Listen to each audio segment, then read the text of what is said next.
So then the next piece here is that we want to talk about the atomic number.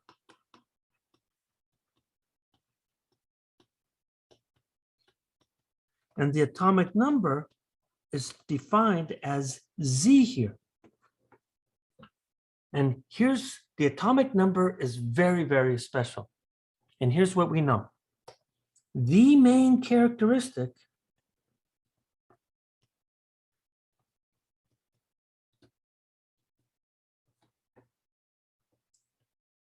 that distinguishes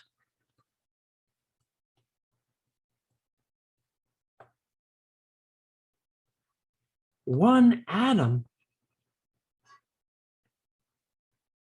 from another is the number of protons.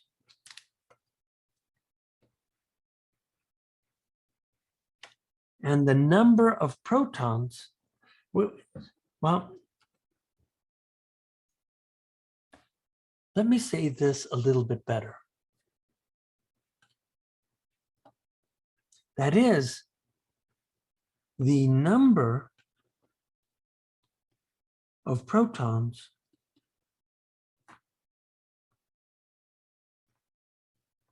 tells you exactly which atom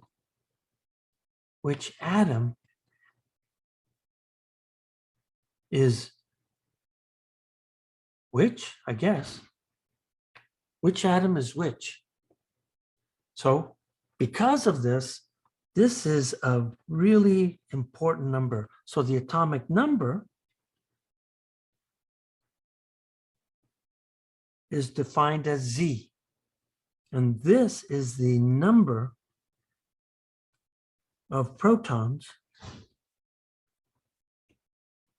in the nucleus. Now I could say atom, but it's not throughout the atom, it's in the nucleus. So this is a big deal right here.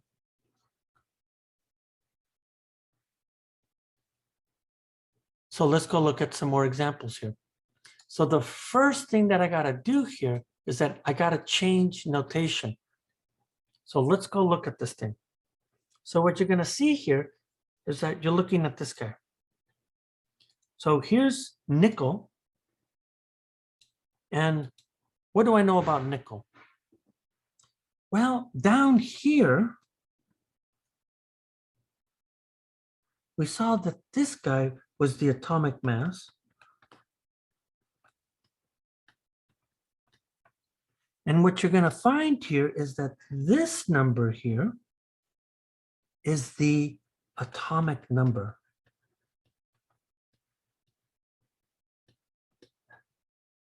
Right? So that's the atomic number. This is the atomic mass. So it turns out that even though the periodic table should be listed this way, it's not useful for calculations. And so what we want to do here is that this is not in the, let's say if we do it like this, not in the most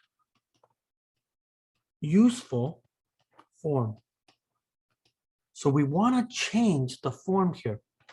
And this form is known as the atomic spectra notation. So you always want to convert this into this notation. And so here we go. So what we do here is that we put the atomic mass on the top, and we then write the atomic number on the bottom. And then we write the symbol. This is the chemical symbol. And if you ever get a chance, I will not go into this here, but the history of how they name elements is really quite interesting and how they do that. Like, for example, if you look at the periodic table all the way to the right are noble gases. So where does the word noble come from? Well, they were mostly discovered by England. And, if you go down to the heavier elements that are really radioactive that had to be produced by by reactors, you'll see that those are mostly Americans because they discovered the technique of nuclear accelerators. There's a long history of that, which is really, really fascinating. I encourage you to look into that. So let's look at this thing. So what do I mean by that? Well, let's look at nickel. I want to put nickel into the atomic spectrum.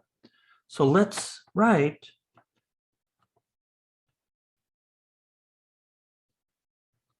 nickel in atomic spectra notation. So if I do that, well, look, I have my chemical symbol, Ni, for nickel.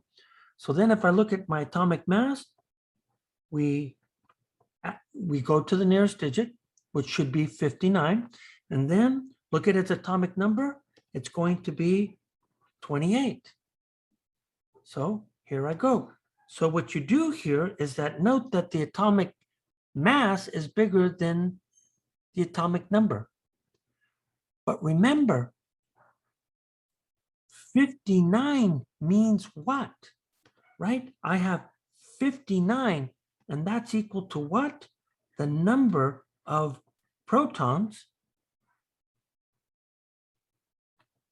and the number of neutrons. So remember what I'm going to write here. So if I write a proton, I'm going to write a plus. If I write a neutron, I'm going to write an N naught like this. So if I subtract these two numbers, then what you're going to see here is that I'm going to get what?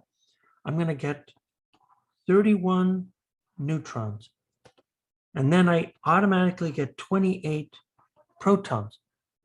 So what this is telling me here is that this guy tells me that this is what? This is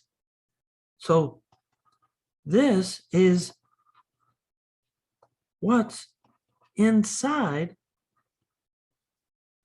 the nucleus.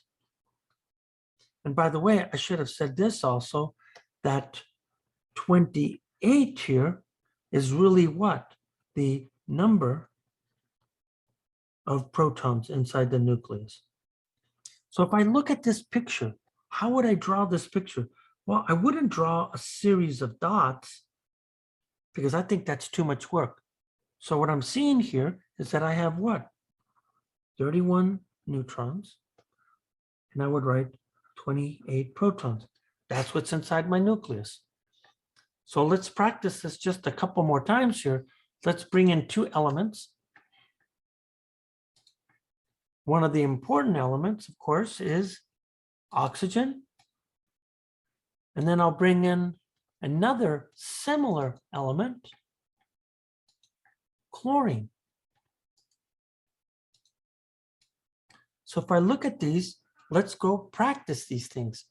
So I'm going to put oxygen into atomic spectra. So you could see that this has to be closer to 16 than 15. And this guy is closer to 35 than 36. So I'm going to call that 35. So now here I go.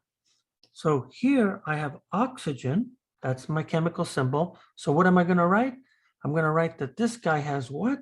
It has 16, and then it has 8. So now what do? I subtract them. And when I subtract them, I get what? I get 8 neutrons, and I get 8 protons. So when I look at this nuclei, we are seeing here that we have 8 neutrons, 8 protons inside the nucleus. If I do the same thing with chlorine, I could see that my chemical symbol is chlorine. So then when I start to look at my numbers here, I see that it's 35. And then I get 17. So when I subtract these, I then find out immediately that I'm going to have what? 18 neutrons, 17 protons. So then if I look at these things, I could say that over here that this is an oxygen nucleus. Now we're looking at a chlorine nucleus. And what we know here in chlorine that there's 18 neutrons and 17 protons.